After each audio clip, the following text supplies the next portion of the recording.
It was arranged that on 5/23/24, deputies would meet at a predetermined location and eventually travel to Spicer to execute the search warrant. We traveled to the area, observed a black-colored Lincoln vehicle with Nicholas in the driver's seat, traveling southbound as we were traveling northbound. Sergeant Nestor was advised to stop Nicholas and detain him as he was part of the search warrant. So this is another thing. They got a search warrant for not just the house. They got a search warrant for Nick. After they arrived at 9:13, Chief Deputy Kent Bauman stayed and went to the traffic stop with Sergeant Nestor.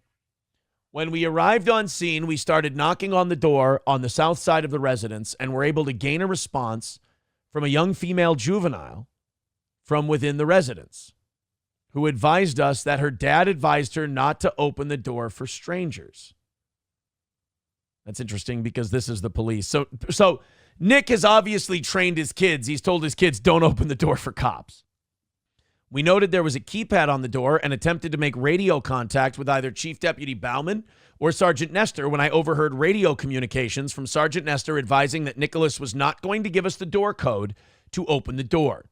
This was after several moments and an appropriate time for an adult to make it to the door, at which time Detective Nick Ardoff, utilizing a ram, opened the door, causing minimal damage to the door. So this kind of, this part really kind of bugged me. Like, don't put your kids through that. They're getting in either way. Right. All you're doing is causing more damage to your door. Were the ladies in the house, and when did they realize the cops were there? Yes. So that they were in the house. Yeah. While making entry into the residence, I observed as Sergeant Swanson was standing in the kitchen and was making commands for someone to walk towards him. I was holding on the stairway to the downstairs and observed two females came from a hallway on the northern part of the residence towards Sergeant Swanson. They were detained and brought outside. There were two children located on the upstairs floor. We were advised that there was one child downstairs by Kayla. The other female who was detained was April. They were moved outside, and while making loud commands into the basement from the top of the stairs, I observed a juvenile male walk out. I advised him to walk up the stairs, which he complied and went out and stood with his mother. I continued searching the residence, and we located an additional juvenile female in a basement bedroom who was apparently sleeping. I advised her to walk out with me to her mom, which she agreed to do. She held my hand as we walked outside. Probably know who that was. That sucks. 4 children were placed outside with their mother, Kayla, as well as April. The children, God, I can't imagine how scared shitless they were. People get mad at me when I get tough love. People get mad at me when I get too soft. Like, they get mad at me no matter what. No matter what tact I take, people go, they fucking did this to themselves. This and that. It's like, okay, fine. I continued searching the residence, and we located an additional female, blah, blah, blah. We continued clearing the residence and were able to have the residence secured. The residence was extremely cluttered. There were clothes everywhere, dirty dishes, dust, and an overall dirty home. I overheard Nicholas Requeda arguing. God damn it, Nick, shut the fuck up. That's becoming like the overarching theme of this whole thing is, God damn it, Nick, shut the fuck up. It is a reoccurring statement that a lot of people have said. I overheard Nicholas Requeda arguing with Chief Deputy Bauman in front of the house, demanding that he receive a copy of the search warrant, at which time I handed him a copy of the search warrant. I saw him look at it and eventually throw it on the ground. And if it's the search warrant that we saw, he probably looked at it and went, fuck, and then just chucked it. Like, it's hard not to get that feeling of, I warned him. I told him, stop, don't do this. No more drugs. I'm getting that feeling again. I told her so. The snort tube tested positive for cocaine. Inside the black tube was a noticeable amount of white powdery substance, which also field tested positive for cocaine. Around that time, I went outside and spoke with Nicholas Requeda. I requested him to speak with me. I advised him of his Miranda warning. He agreed to speak with me and waived his right to counsel.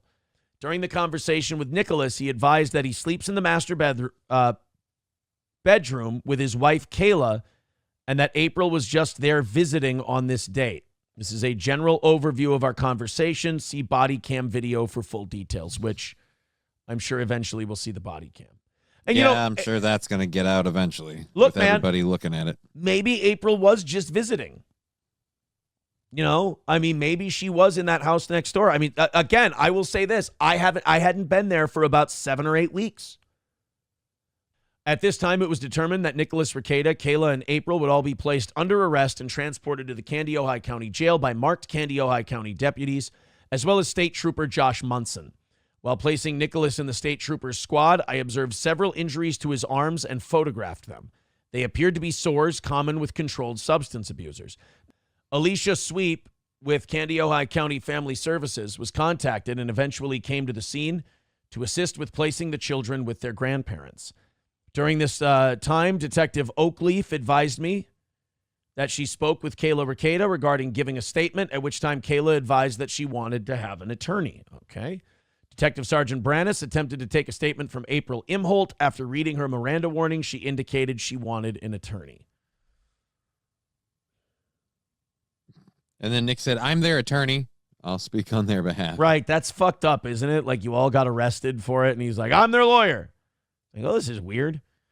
Deputies continued to search the residence, and the above listed physical evidence was located and taken into custody. Arrangements were made that the grandparents were going to secure the residence.